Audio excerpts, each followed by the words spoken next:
നിങ്ങളൊക്കെ കപ്പലണ്ടി ഒരുപാട് കഴിച്ചുള്ള ആൾക്കാരാവും. ഞാനിതുപോലെ കപ്പലണ്ടി ഒരുപാട് കഴിച്ചിട്ടുണ്ട്. പക്ഷെ കപ്പലണ്ടി എന്നുള്ളത് ഭയങ്കര വൈബാണ്, ഭയങ്കര രസമാണ്. അമിതമായ ഗ്യാസ് കൂടും ചെയ്യും, അത് വേറെ കാര്യം.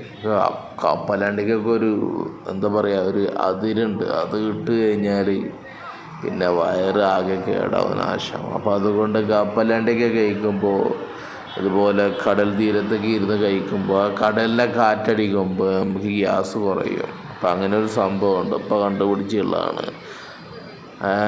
അപ്പോൾ എന്താ പറയുക, ഇപ്പോൾ കടല ഒരു സംഭവമാണ്. ഈ കടലക്കാരൻ കണ്ടില്ലേ, കോഴിക്കോട് ബീച്ചിൽ നിന്നൊരു ദൃശ്യമാണ്. രാത്രി 11-11:30 മണിക്കാണ് ഈ സംഭവം. ഇദ്ദേഹത്തിൻ്റെ കടലയ്ക്ക് ഒരു പ്രത്യേകതയുണ്ട്, ഉപ്പിൻ്റെ ആവശ്യമില്ല. കടൽ തീരത്തായതുകൊണ്ട് ഉപ്പ് കടലിൽ നിന്നും വെറുതെ അങ്ങനെ കാറ്റത്ത് വന്ന് കടലിലാണ്ട് പതിയും.